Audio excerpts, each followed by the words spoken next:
इसलिए कोई भी व्यक्ति, चाहे वो राज्य सरकार का हो, चाहे केंद्र सरकार का हो, छोटा अफसर हो, बड़ा अफसर हो, अगर आपके जायज काम के लिए आपसे रिश्वत मांगे, आपसे कुछ फेवर मांगे,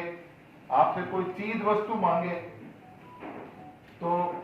हम ये आपको निवेदन करना है कि आप मना करो, आपको नहीं देनी है और आपको हमें याद करना है। आप एक बार याद करके देखिए, अगर हम खड़े नहीं उतरते हैं तो फिर आप हमको उलाहना दे सकते हैं। हमारा प्रयास यह है कि हम आपकी हर उस आवाज पे, जब आप हमको याद करें कि कोई हमसे मांग रहा है, आप हमें याद करें, हम पूरे तन मन से पूरी टीम के साथ आपके साथ मिलकर के, और जो सरकारी कर्मचारी या अधिकारी आपसे रिश्वत मांग रहा है उसको हम पकड़ने के लिए तैयार हैं। यहाँ पर कोई भी भारत सरकार का या राजस्थान सरकार, यहाँ की एसीबी को भारत सरकार के अधिकारियों के विरुद्ध भी कार्रवाई करने का अधिकार है। तो एक हमारी हेल्पलाइन नंबर है 1064 तो कोई भी अगर आपसे रिश्वत मांगे या कुछ भी फायदा मांगे, आप 1064 पे कॉल कर सकते हो। हमारा अधिकारी आपसे बात करेगा, एसीबी आपके द्वार के तहत, वो आपके पास आएगा, आकर के और फिर मिलकर सत्यापन की कार्रवाई करेंगे और अधिकारी को रंगे हाथों ट्रैप करेंगे। वहां व्यवस्था हमने ये कर रखी है कि जो ही आप हमको कॉल करते हो 1064 पे, अब इसमें 2-3 प्रश्न जो नॉर्मली लोगों के आते हैं। एक तो ये आता है साहब, अगर हम ट्रैप करा देंगे तो हमारी ट्रैप की राशि फंस जाएगी, कोर्ट से टाइम लगता है उसको रिलीज कराने में। उसमें हमारे मुख्यमंत्री जी ने एक अच्छा काम किया है, हमारी प्रपोजल को स्वीकृत करके 1 करोड़ रुपए का एक रिवॉल्विंग फंड दिया है, जिसमें कि जो गरीब फरियादी हैं, जो 10,000, 15,000, 20,000 भी उनके लिए भारी होते हैं, वो अगर ट्रैप करा दें और 15 दिन में ये हो जाए कि सही ट्रैप था और अनुसंधान से बिल्कुल वाजिब था, तो हम उस रिवॉल्विंग फंड में से वो 20, 25, 50,000 रुपए उस फरियादी को दे देते हैं और उनसे एक अंडरटेकिंग ले लेते हैं कि जब न्यायालय में मुकदमा चल के खत्म होगा तब जो पैसा मिलेगा वो हम राज के खाते में जमा करा देंगे। तो ये एक टेम्पररी खाता है राज का, जिसमें से कि हम फरियादियों को तो तुरंत दे देते हैं 15 दिनों में, और जब कोर्ट से रिलीज होगा तो। दूसरी बात ये आती है कि साहब अगर हम कोई ट्रैप कराएंगे तो वो फिर हमारा काम अटक जाएगा। इसमें भी राज्य सरकार ने बहुत गंभीरता से 2019 में एक सर्कुलर निकाला कि जो भी व्यक्ति भ्रष्टाचार से लड़ाई लड़ने में आगे आएगा और कोई कंप्लेंट देगा और किसी भ्रष्ट अधिकारी को पकड़ाएगा, उसके हितों की रक्षा करना राज्य सरकार का दायित्व है। तो एक सर्कुलर निकाला जिसमें सारे हेड ऑफ डिपार्टमेंट को यह पाबंद किया गया कि जो व्यक्ति राज्य सरकार में आ रहे हैं किसी भ्रष्ट अधिकारी को ट्रैप कराने के लिए, उनके जायज पेंडिंग काम को प्राथमिकता में पूरा कराया जाएगा और हर 2 महीने में एक मीटिंग होगी जिसको कि एसीएस होम, अतिरिक्त मुख्य सचिव गृह विभाग के,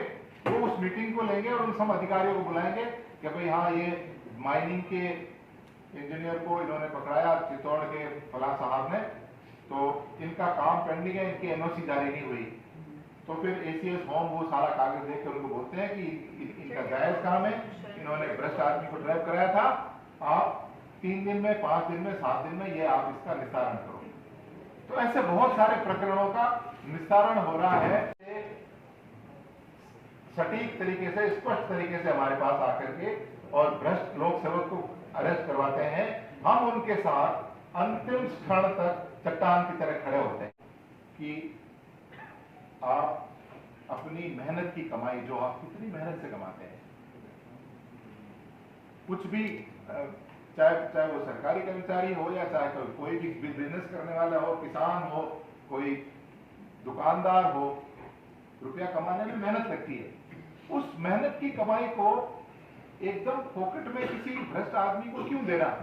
जबकि आपका काम जायज है। आप उसे लड़ाई मत करो, आप उसे लड़ाई कर लोगे तो रास्ते बंद हो जाएंगे। आप उसको थोड़ा डिले करो, थोड़ा उसको ढीली डोरी दो कि हाँ मैं देखता हूँ, व्यवस्था करता हूँ, मेरे भाई से पूछूंगा, मेरे पास अभी नहीं है, और हमारे पास आओ, हम और आप मिलकर के योजना बना करके, अगर वो भ्रष्ट आदमी है, उसने गलत रूप से पैसे मांगे हैं, तो हम उसको पकड़ेंगे, जेल भिजवाएंगे और आपका वाजिब काम करवाएंगे खड़े होकर। एसीबी ब्रीफली मैं आपको बताता हूँ 3 तरह की कार्रवाई करती है। एक तो ये ट्रैप की कार्रवाई जो मैंने आपको बताया, अगर आपसे कोई पैसा मांग रहा है, हमारे पास आएंगे, हम सत्यापन करके उसको हम रंगे हाथों पकड़ेंगे, तो वो तो फिर गया, मतलब उसके खिलाफ तो स्ट्रिक्ट कार्रवाई होती है और न्यायालय में भी ऐसे केसेस में 80% केसेस में सजा होती है। दूसरी जो हम कार्रवाई करते हैं वो करते हैं आय से अधिक संपत्ति। कुछ लोग जो वहीं के वहीं जमे रहते हैं अलग अलग पदों पे और खूब लोगों से ले करके और बड़ी बड़ी अपनी एसेट खड़ी कर देते हैं, बड़े बड़े महल खड़े कर देते हैं। अगर ऐसे कोई चुनिंदा लोग आपकी जानकारी में हो, जो सरकार की जब सरकार ज्वाइन की थी तब तो साइकिल पे चलते थे, आज पता नहीं उनके पास क्या क्या है, अगर ऐसी आपकी जानकारी में हो तो आप गोपनीय रूप से हमको सूचना दें, हम उसकी जांच करके, ये थोड़ा मेहनत का काम है, ये पता करना पड़ेगा कि उन्होंने कहीं रजिस्ट्री कराई, सब रजिस्ट्रार के यहाँ से कागज लाने पड़ेंगे, फोटो खींचने पड़ेंगे, डॉक्यूमेंट देखने पड़ेंगे, तो ये भी हम कार्रवाई करते हैं। 2021 में हमने ऐसे 29 मामले दर्ज किए जिसमें कि अधिकारी ने कमाया तो था 10 लाख और सामान मिला उसके बाद 10 करोड़ का, तो जो उसकी वाजिब कमाई का है उसको छोड़ के बाकी सारा जो एसेट है वो सीज किया जाता है, उसको जब्त करके मुकदमा चलता है, उसको सजा होती है और उस सारे एसेट्स को, वो सारी संपत्ति को सरकार के खजाने में जमा कराया जाता है। ऐसा भी उदाहरण है जब भ्रष्ट लोक सेवक की जमीन को तफ्तीश करके सीज किया गया, उसकी बिल्डिंग को बुलडोजर से गिराया गया और वहां पर स्कूल चालू की गई। ऐसे भी उदाहरण बड़ी संख्या में करते थे, अब कम हो गई। 2018 में संशोधन हो गया, उसको बोलते हैं पद का दुरुपयोग। कोई भी राज्य का कर्मचारी अधिकारी, उसको जो अधिकार मिले हुए हैं उसके बाहर जाकर के अगर किसी को फायदा पहुंचाता है, कोई गलत निर्णय करके, तो उसको पद का दुरुपयोग, मैं मेरे पद की धौंस दिखा करके और किसी से कुछ छीन लूं या किसी को कुछ गलत दे दूं, तो उसको पद का दुरुपयोग बोलते हैं। 2018 में हमारी पार्लियामेंट में संशोधन कर दिया और उसमें यह कर दिया कि पद के दुरुपयोग के मामले सीधे तौर पे दर्ज नहीं होंगे। संबंधित विभागाध्यक्ष को हम प्रपोजल भेजते हैं कि भाई ये बात है, और वो फिर उसमें हमको पूर्वानुमति देंगे। अगर वो पूर्वानुमति देंगे तो हम जांच कर सकते हैं, वो नहीं देंगे तो नहीं जांच सकते। ये एक छोटी सी बाधा है, बट ये भी सोच विचार करके हमारी लोकसभा ने और इसको पास किया, क्योंकि लोक सेवकों को बहुत सारे निर्णय लेने पड़ते हैं, सारे लोक सेवक तो भ्रष्ट होते नहीं है, तो उन निर्णय में मान लो कहीं कोई कमी बेसी हो जाए तो उसमें हर एक केस में उनको अननेसेसरी लिटिगेशन नहीं फेस करना पड़े, इसलिए ये प्रावधान किया गया है। हम सरप्राइज चेक करते हैं। अगर आपको सटीक जानकारी हो कि फला अधिकारी हम 10-20 पीड़ित लोगों से बहुत बड़ा पैसा लेकर के निकला है, हमारी हिम्मत नहीं हो रही कि हम बता सकें,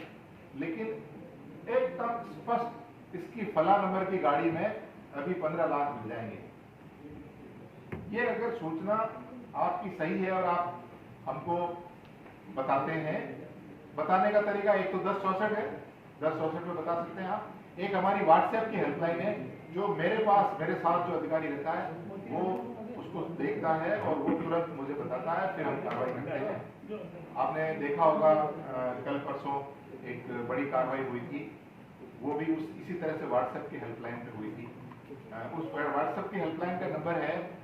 94 135 94135, 94 135 94135, 02834 02834। इस पे आप ऑडियो मैसेज भेज सकते हैं, वीडियो मैसेज भेज सकते हैं, टेक्स्ट मैसेज भेज सकते हैं, कोई डॉक्यूमेंट भेज सकते हैं। तो अगर आप हमें सटीक सूचना देते हैं, आप में से ही किसी ने एक सटीक सूचना हमको 3 महीने पहले दी कि एक IRS ऑफिसर जो आपके अफीम की कहते हैं कि पट्टे होते हैं, उन पट्टों को जारी नहीं करने को लेकर के और बड़ी मात्रा में रिश्वत लेकर के और गाड़ी से जा रहे हैं। हमने उस सटीक सूचना पर कोटा में गाड़ी को रोका। उस गाड़ी के अंदर 16.5 लाख रुपए कैश मिले अलग अलग लिफाफों में, जिसमें 1 लाख रुपए मधुसूदन जी का नाम लिखा हुआ है,